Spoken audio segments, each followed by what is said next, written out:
శాంసన్ దేవుని పరిశుద్ధాత్మాభిషిక్తుడే, బలవంతుడే. కానీ ఎంత బలవంతుడైనా వివేకం లేనివాడు.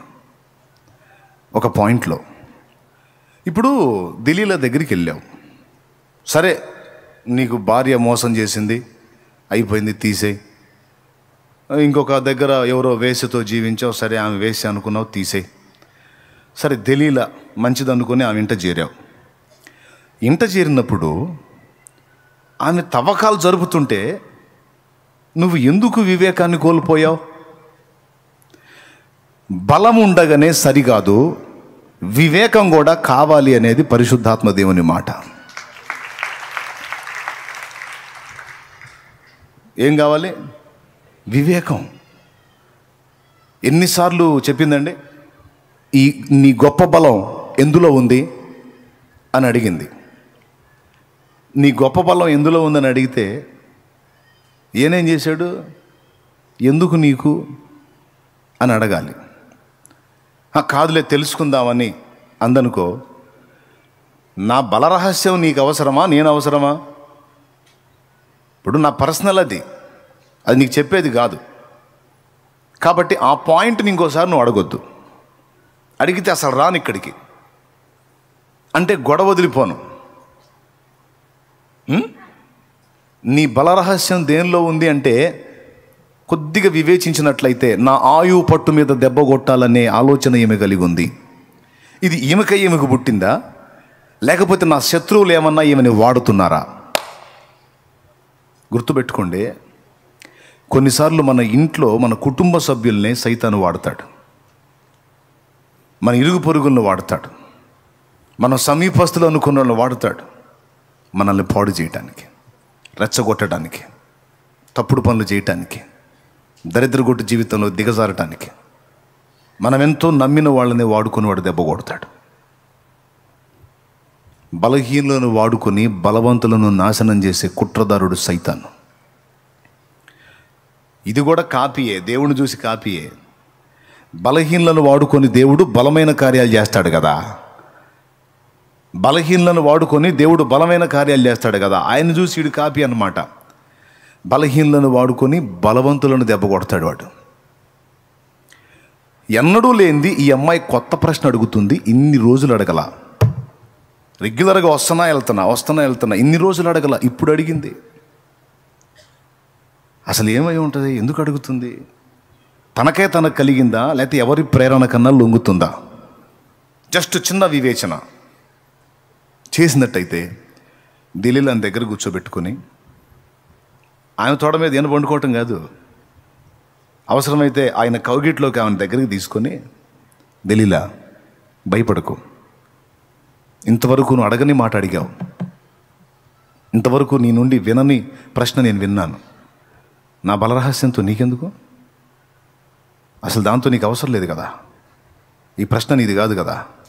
చెప్పు, ప్రలోభానికి లొంగావా, లేతే బెదిరింపులకు లొంగావా? నేనున్నాను, భయపడద్దు. ఎవడు నిన్ను బెదిరించాడో ఏరి పారేస్తా మొత్తాన్ని. దా కూర్చో, అసలు ఏం జరిగింది చెప్పు దిలీలా. డబ్బు కకృతి పడ్డావా? బెదిరింపులకు లొంగిపోయావా? అవసరమైతే నిన్ను నేను పక్కన దాచిపెడతా. నిన్ను ఎవడన్నా బెదిరిస్తే బెదిరించేవాడికి నిన్ను చిక్కకుండా నేను కాపాడుకుంటా, నా వెంట పెట్టుకుంటా. అవసరమైతే నిరంతరం నీకు తోడు నీడగా నేనుంటా. చెప్పు దిలీలా, ఏం జరిగింది? నువ్వు అడగని ప్రశ్న, అడగకూడని ప్రశ్న, ఎన్నడూ అడగని ప్రశ్న ఇప్పుడు నన్ను ఎందుకు అడిగావు? ఆ ఒక్క పాయింట్లో పట్టుకున్నట్టయితే సూపర్గా ఉండేది. ఆమె తొడ మీద ఆయన తలకాయను పెట్టి ఆమె ఊరడించడం కాదు, లాలించడం కాదు, ఆ పని ఈయన చేసినట్లయితే సంసోన్ లైఫ్ ఇంకొక టర్నింగ్లో ఉండేది, ఇంకొక మలుపులో ఉండేది. కానీ ఆ చిన్న విషయంలో వివేకాన్ని కోల్పోయి, నీ గొప్ప బలరహస్యం దేనిలో ఉందంటే జోకులు వేయటం మొదలుపెట్టాడు. జోకులు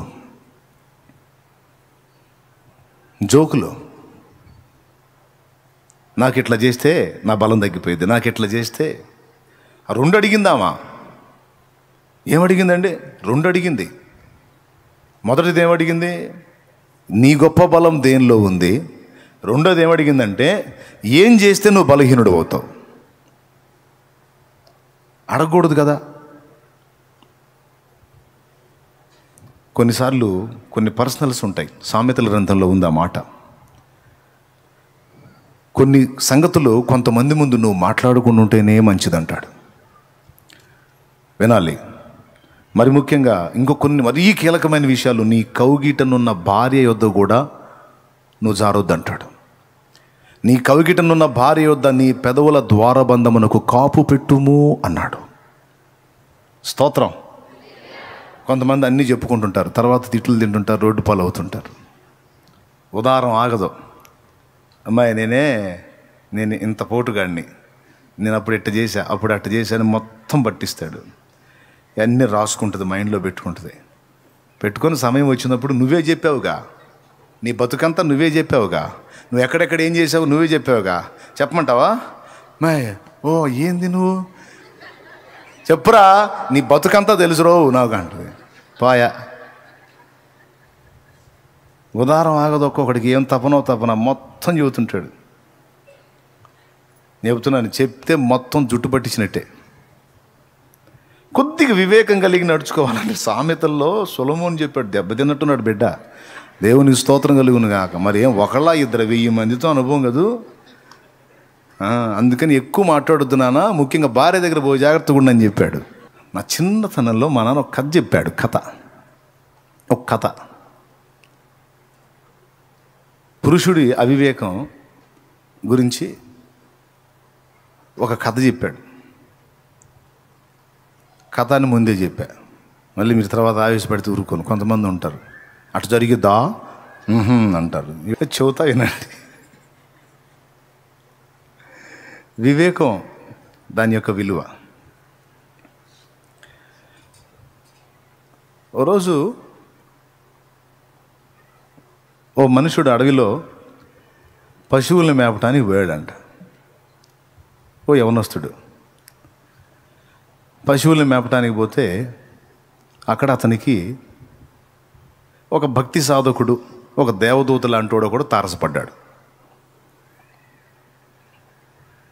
తారసపడి ఏదో ఇతను ఉపకారం చేశాడు.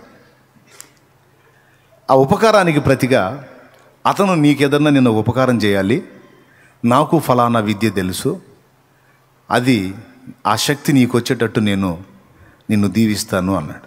ఏంటంటే జంతు పక్షి జాతి, పురుగు జాతి, సమస్త జీవుల జాతి భాష నీకు అర్థమయ్యే విధంగా నేను నిన్ను ఆశీర్వదిస్తున్నానని ఆ దూతలాంటోడు దీవించాడు. ధన్యుణ్ణి అన్నాడు ఇతను. ఇక ఏ పక్షి మాట్లాడినా నీకు అర్థమైద్ది, ఆఖరికి చీమ దోమ మాట్లాడినా నీకు అర్థమవుతాయి. ఓ అన్నాడు. అట్లాంటిదేదో మనకు వస్తే బాగుండు కదా, పరలోకం పోయాక చూద్దాం, అట్టంటే ఇక్కడ వద్దులే. సరే, ఆ పవర్ వచ్చేసింది. అయితే ఒక మాట చెప్పాడు, ధన్యుణ్ణి అని వెళ్ళబోయేటప్పుడు చిన్న మాట అన్నాడు. ఏంటంటే, నేను ఈ పవర్ నీకు ఇచ్చినట్టు, నీకు వీటి భాష అర్థమవుతున్నట్టు నువ్వు ఎవ్వరికి చెప్పకూడదు. ఎవరికి చెప్పినా నీ తల అక్కడే పగిలి చచ్చిపోతావు. ఇదొక్కటి జాగ్రత్త అన్నాడు. వరం ఇచ్చి ఏదో ఒక ట్విస్ట్ ఉంటుంది కదా, షరతు. ఆ షరతు పెట్టాడు. సరే అయిపోయింది. వీడికి అన్నిటి భాష అర్థమవుతుంది. కొన్ని నవ్వుకుంటున్నాడు, ఏమేమి మాట్లాడుకుంటున్నాయి అది చూసి బాగా మంచి టైం పాస్ అవుతుంది వాడికి, హ్యాపీ. కొన్ని రహస్యాలు తెలుసుకుంటున్నాడు, ఏదో కొన్ని ఉపయోగపెట్టుకుంటున్నాడు, అంత బాగుంది. భార్య వచ్చింది, పెళ్ళయింది, భార్య వచ్చింది.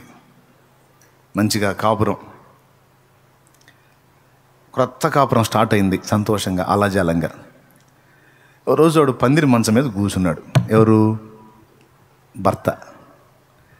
భార్య ఏదో మాట్లాడుతూ ఉంటే భార్యకి సమాధానం చెప్తా కూర్చొని ఆ మాట ఈ మాట మాట్లాడుతూ కిందికి చూశాడు.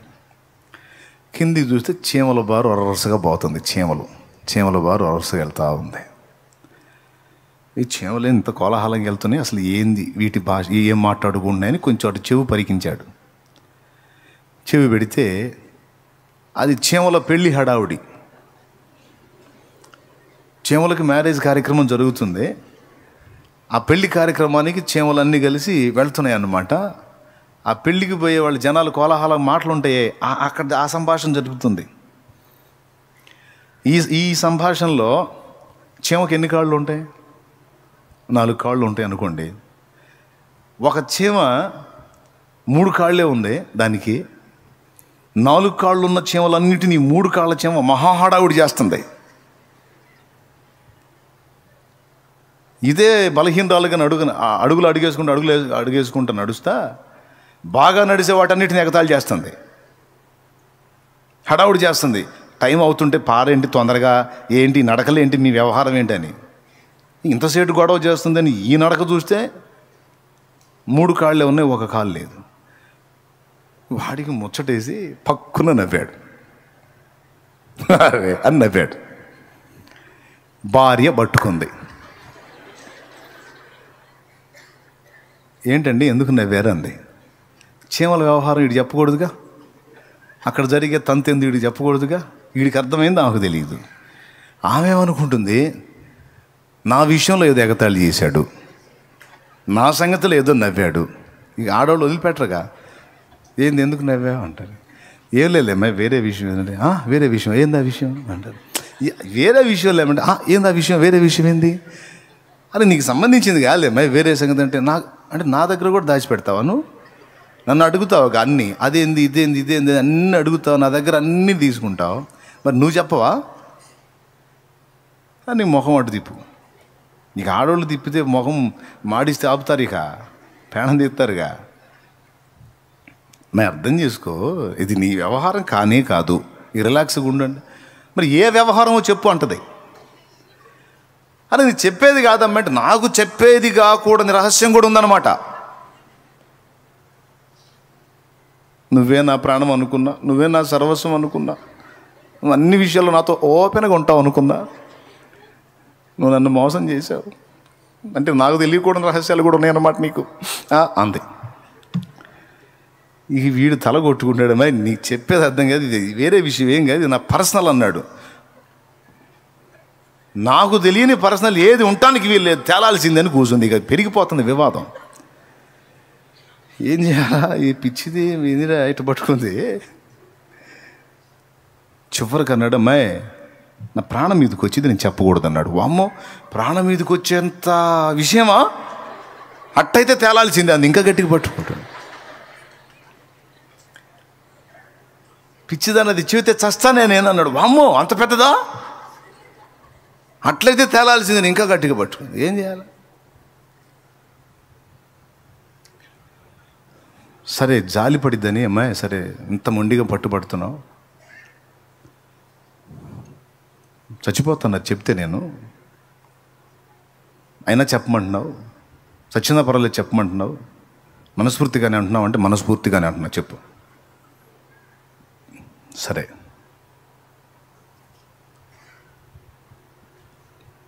చివరిసారిగా నీ చేతుల మీదుగా తలంటూ స్నానం చేస్తాను అమ్మాయి, తలకు పోసి నన్ను చావుకి సిద్ధపరచు అన్నాడు.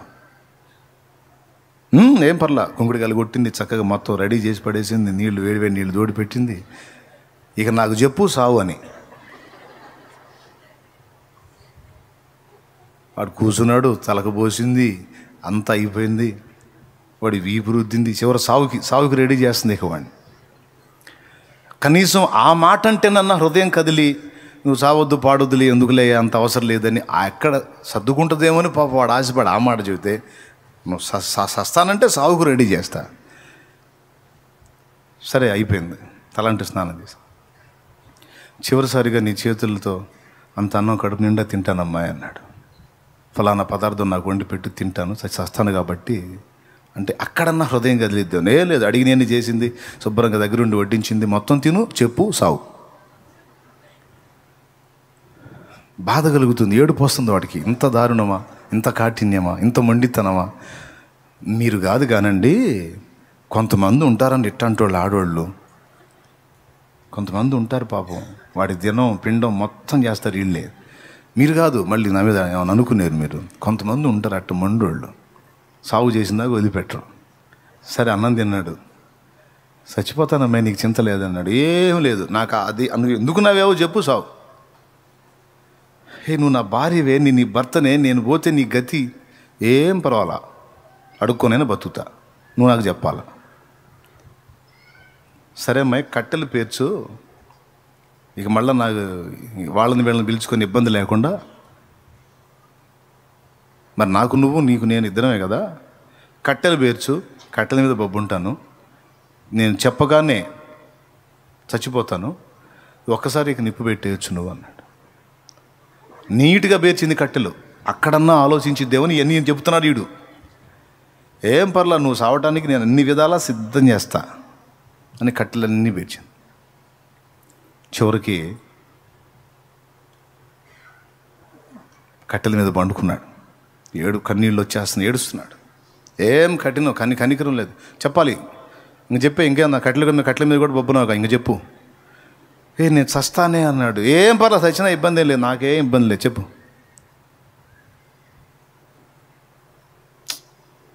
ఇక నోరు తెరవబోయేటప్పుడు 2 మేకలు కనపడ్డాయి అవతల పక్కగా. సమీపంలో ఒక బావి ఉంది. ఆ బావి దగ్గరికి 2 మేకలు పరిగెత్తుకుంటూ వస్తున్నాయి. ఒక మగ మేక, ఒక ఆడ మేక, భార్యాభర్తలు అయి 2, హస్బెండ్, వైఫ్ అండ్ హస్బెండ్. నేను పడలేకపోతున్నా, నా వల్ల కాదు, నేను బతకలేను, అమ్మో నేను తట్టుకోలేను, నాయనోయ్ దుర్మార్గుడు నువ్వని ఇద్దరు తిట్టుకుంటున్నారు. ఇదిగో నా మాటని, నేను చెప్పే మాటని ఇదిగో అర్థం చేసుకొని మేకపోతు అంటుంది, అంటే మగదంటుంది. ఆడదేమో నేను అసలు వినను, నా వల్ల కాదు, నీతో జీవితం నా వల్ల కాదు, చస్తే నా ప్రాణం ఫ్రీగా ఉంటుంది, నాకు ప్రశాంతంగా ఉంటుంది అని ఆవేశంగా ఆడ మేక వస్తా ఉంటే మగ మేక ఇదిగో అర్థం చేసుకో, ఇదిగో నువ్వే దెబ్బతింటే అర్థం చేసుకో అన్నాడు. ఈ 2 వినపడతాయి వీడికి. గమనించాడు, ఏందిరా అని. అది వచ్చి నా వల్ల కాదని ఎగిరి దూకింది బావిలో. దూకితే ఈ మగదేం చేసిద్దని గమనించాడు. చెప్పింది ఎంత చెప్పినా అర్థం చేసుకోకుండా ఇంత మూర్ఖంగా చస్తే నేనేమన్నా బాధపడి నేను నీతో పాటు దూకుతాను అనుకున్నావే.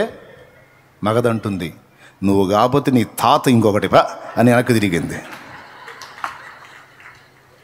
వెనక్కి తిరిగి వెళ్ళిపోతా ఉంది. ఇదేమో నీడలో పడి చచ్చింది, అదే వెళ్ళిపోతుంది.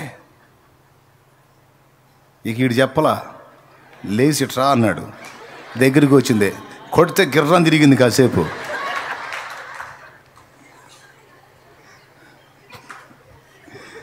ఏమే నాకు తలకబోస్తావా, నాకు బతికుండగానే పిండం పెడతావా ఉండి, నాకు సజీవంగా ఉండగానే కట్టెలు పేర్చి కట్టెల మీద బొబ్బ పెడతావా? ఇట్లాంటి దానికి ఎందుకు నాకు నువ్వు కాకపోతే నీ తాత.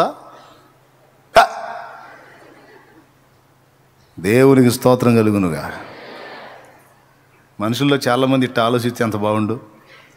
ఒక్కొక్కడు పోయి రైలు కింద తలకాయ పెడతాడు. ఎవరన్నా నా బోటోడు నీ బోటోడు చూసి కాపాడి ఎందుకురా సావాలనుకున్నా అంటే ఇంట్లో భార్య పొడి పడలేకపోతున్నా నాన్నయ్య అంటాడు. ఇంటో ఆళ్ళ పొడి పడలేకపోతున్నా, ఏళ్ళ పొడి పడలేకపోతున్నా, అందుకని అట్ట ఇందుకని ఇట్ట. నీ బొంద. నీ చావు కోరినటువంటి వాళ్ళని లక్ష్య పెట్టాల్సిన అవసరం ఏముంది? నువ్వు సచ్చినా పర్వాలేదు అన్న వాళ్ళని లక్ష్య పెట్టి వాళ్ళ కోసం సచ్చే అవసరం ఏముంది? నువ్వు బ్రతకాలని కోరుకుంటున్నాడు నీ దేవుడు. నువ్వు బాగుండాలి, నువ్వు క్షేమంగా ఉండాలి, నువ్వు బ్రతికుండాలి, నువ్వు సజీవంగా ఉండాలి, నువ్వు ఆశీర్వాదకరంగా ఉండాలని కోరుకుంటున్న వాడు ఒకడు ఉన్నాడు. నా భర్త నన్ను పట్టించుకోవట్లేదు, ఇట్లా అంటున్నాడు, అట్లా అంటున్నాడు, చచ్చిపోవాలనిపిస్తుంది. తాడేసుకొని, సేరేసుకొని, కిరసనాయిలు దేవులాడుకొని, గ్యాస్ నూనె దేవులాడుకొని, గ్యాస్ ఓపెన్ చేసుకొని, పిచ్చి ముఖమా. నీ చావును ఆశించేవాళ్ళు, నువ్వు సస్తే పర్వాలేదు అనుకునేవాళ్ళు, వాళ్ళ ప్రేమ దొరకలేదని ఏడుస్తావా? వెర్రి ముఖమా. నీకోసం చచ్చిపోయిన వాడు ఒకడు ఉన్నాడు ఇక్కడ. నీకోసం చచ్చిపోయిన వాడు ఒకడు ఉన్నాడు. చచ్చేంతగా నిన్ను ప్రేమించేవాడు ఒకడు ఉన్నాడు. ఎవరు నిన్ను ప్రేమిస్తే అంత, ప్రేమించకపోతే అంత. బోడి ప్రేమ. ఏం ప్రేమ? నా పిల్లలు అసలు గుర్తించట్లా నన్ను, ఇంకా నేను ఎందుకు బతకాలా? బాయాడుంది, చెరువాడుంది. ఎంతవరకమ్మా నీ పిల్లలు?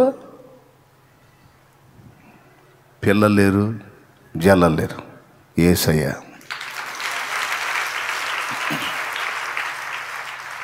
ఎవరో తల్లులు లేరు, పిల్లలు లేరు.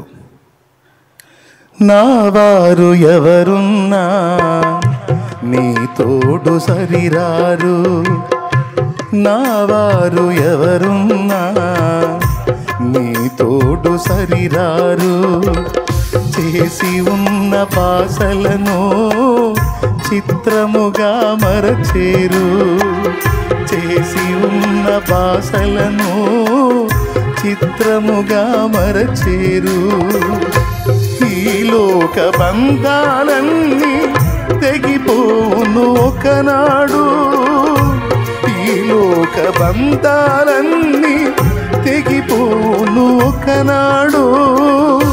నా తండ్రి మన అనుబంధం విడిపోదు ఏనాడు, నా తండ్రి మన అనుబంధం విడిపోదు ఏనాడు, విడిపోదు ఏనాడు. యేసుని అనురాగం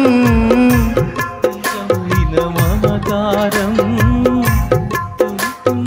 ఎవరైనా ఈ బ్రతుకులో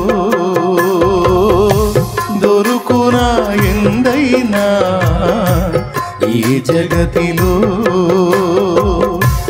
యేసుని అనురాగం నిజమైన మమకారం చూపున ఎవరైనా ఈ బ్రతుకులో దొరుకునా ఎందైనా ఈ జగతిలో. యేసుని దేవునికి మహిమ. ఏమంటారు? సత్తారా? నేనెవరో సావమందరని పోయి సత్తావా? ఏమనాలి? పోయి సత్తే నువ్వు చావు, నేనైతే చావను, బ్రతికి ఉండి నా దేవుని క్రియలను వివరించదను. నీ బోడి ప్రేమ ఎవడికి కావాలి? నీ గ్యాంబ్లింగ్ ప్రేమ, మాయ ప్రేమ ఎవడికి కావాలి? అంత యూజ్ అండ్ త్రో వాడుకొని వదిలేసే ప్రేమ, పనికి వచ్చినంతవరకు చూపించే ప్రేమ, పనికి రాకపోతే మంచంలో పడితే కొళ్ళబొడిసే ప్రేమ ఎవడికి కావాలి? నీ బోడి ప్రేమ. నేను ఏ స్థితిలో ఉన్నా నన్ను వదలక హత్తుకునేది నా యేసు ప్రేమ. ఇప్పుడు నేను ఈ మాట చేతి ఇంటికి పోయి కొట్టుకునేరు కొంతమంది. శాలేమన్న చెప్పాడు కూడా, నీ గురించే చెప్పాడు, నీ ప్రేమ అంతా గ్యాంబ్లింగ్ ప్రేమ అంటే. నేను కూడా అటుపక్క కూర్చున్నాగా, నాకు కూడా చెప్పాడు నీ ప్రేమ అంతా గ్యాంబ్లింగ్ ప్రేమ అని. అంటే ఇద్దరు కలిసి కొట్టుకుంటారు, కొట్టుకొని మళ్ళీ నా దగ్గరికి వస్తా, నేను యాడ్ చేసే తీర్పులు మీకు దండం పెడతా. దేవునికి మహిమ, హల్లెలూయా. జస్ట్ బ్యాలెన్స్ కోసం చూస్తున్నారు. ఎవరి మీద ఎవరు పూర్తిగా డిపెండ్ అవ్వద్దు, అందరం కలిసి డిపెండ్ అవ్వాల్సింది.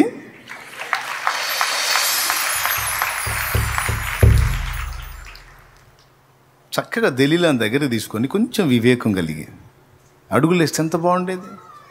కళ్ళు ఊడిపోయేవి కాదు, దొంగలతో కలిసి తిరగలు తిప్పేవాడు కాదు, అద్భుతంగా ఉండేది. ఆత్మాహుతి దళంలాగా చివరికి తను చావకుండానే చంపేవాడు అందరినీ. చివరికి ఏ పరిస్థితి వచ్చింది? తను చచ్చి చంపాల్సి వచ్చింది అందరినీ. ఆ పరిస్థితి ఉండేది కాదు, కొంచెం వివేకంగా ప్రవర్తించినట్లయితే. దేవుని సంబంధులైన అభిషిక్తులైన భక్తులు లోకంలోనికి వెళ్ళినప్పుడు తోడేళ్ళు బయటికి కనపడవు, వ్యక్తులలో ఉంటాయి, మనుషులలోనే ఉంటాయి. చీల్చేస్తాయి చిక్కావంటే. చాలా వివేకంగా నడుచుకోమని చెప్తున్నాడు పరిశుద్ధాత్మ దేవుడు. అది ఉండాలి జాగ్రత్త. పైన అభిషేకం ఉండగానే కాదు, ఆత్మ అభిషేకం మాత్రమే కాదు, ఆత్మ నడిపింపు కూడా ఉండాలన్నది పాఠం. దేవుని ఆత్మ. యెషయా గ్రంథము 11వ అధ్యాయము 2-3 వచనాలు చూడండి.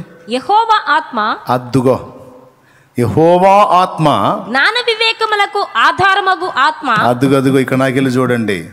యేసయ్య ఏం చెప్పాడు ఇందాక అన్న చూపించిన మూలవాక్యంలో? పాముల వలె వివేకులనై ఉండండి. వివేకం మనం ఉపయోగించే వివేకం ఒకటి ఉంటుంది, దేవుని ఆత్మ ద్వారా కలిగే వివేకం ఒకటి ఉంటుంది. దేవుని పరిశుద్ధాత్మ మనకు శక్తినిచ్చుటయే కాదు, వివేకం ఇచ్చి నడిపింపును కూడా ఇస్తాడు. దాన్ని పసిగట్టాలి మనం. అక్కడ పనితనం ఉండాలి. ఎందుకంటే లోకములో ఉన్నది ఎవరు అంటే స్పష్టంగా చెప్పాడు, తోడేళ్ళు అని. తోడేళ్ళు అంటే మనుషులు కాదు. మీరు కొంపదీసి మనుషులు అనుకుని మనుషుల్ని ద్వేషించారు. వీడు చూడు, వీడు నిజంగా వీడు తోడేలే, వీడు చూడు, వీడు నిజంగా తోడేలే అని మనుషులను చూసి అనుకునేవు. మనుషులు కాదు, దురాత్మలు ఉన్నాయి. ప్రతి మనిషిని కొన్ని ఆవాహనం చేసుకొని ఉన్నాయి. ప్రతి మనిషిని కొన్ని ఆవహించి ఉన్నాయి. వాడికి తెలియదు వాడు దురాత్మ పీడితుడై నిన్ను పాడు చేయ చూస్తున్నాడని. ఆ దురాత్మ పీడన వాడికి లేకపోతే వాడు నీ జోలికి రాడు. కానీ వాడు దురాత్మ పీడితుడై ఉంటే వాడు తప్పకుండా నీకు ఎసరు పెట్టడానికి చూస్తాడు. ఏదో ఒక కోణంలో నిన్ను దెబ్బతీయటానికి, చీల్చివేయటానికి, నష్టం కలిగించడానికి, పాడు చేయటానికి. అది ఇంటివారో, బయటివారో, సమాజపు వారో, సాటివారో, తోటివారో చెప్పలేం. ఎవడు ఎట్లా పీడితుడై నిన్ను ఎలా పాడు చేయ చూస్తున్నాడో నీకు తెలియదు. అందుకే ముందే చెప్పాడు ప్రభు, మిమ్మల్ని పంపుతూ ఏం చెప్పాడు? దయ్యాల మీద మీకు అధికారం ఇస్తున్నాను అన్నాడు. ఎందుకంటే మీరు వెళ్ళి ఫస్ట్ ఎదుర్కోవాల్సింది వాటినే. తోడేళ్ల మధ్యలోనికి గొర్రెల్ని పంపినట్టు పంపుతున్నాను అంటే మనుషులు తోడేళ్ళ? మనుషులందరినీ యేసయ్య గొర్రెలతోనే పోల్చాడు. నా గొర్రెలు అన్నాడు మనల్ని. ఆయన గొర్రెలు అంటే ఆయన సంఘంలోకి చేర్చబడినవి.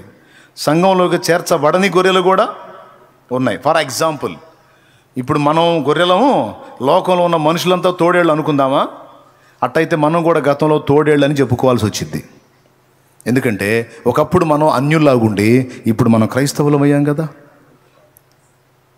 మరి గత జీవితంలో మనం క్రీస్తును ఎరగక మునుపు జీవితంలో మనం తోడేళ్లమే అని ఒప్పుకుంటావును. ఎంతమందిని చీల్చామైంది కదా. తోడేళ్ళు మనుషులు కాదు. దేవుని గొర్రెలమైన మనల్ని దాడి చేయడానికి పనిగట్టుకుని వ్యూహం పని కూర్చున్నది దురాత్మలోని తోడేళ్ళు అయ్యి. మన యుద్ధం మనుషులతో కాదు, వాటితో. ఎఫెసీ పత్రిక 6వ అధ్యాయం 12వ వచనం. అందుకే శత్రువు ఎత్తుగడని శత్రువు ఎత్తుతోని దెబ్బ కొట్టాలన్నట్టు వాడు పాము, వాడు వివేకంగా అడుగులేస్తాడు. నువ్వు కూడా వాడి ఐడియాలజీని గురి చూసి కొట్టి వాడి ఎత్తుగడని చిత్తు చేయాలి బిడ్డ, జాగ్రత్త అన్నాడు. అది ఇక్కడ పాయింట్.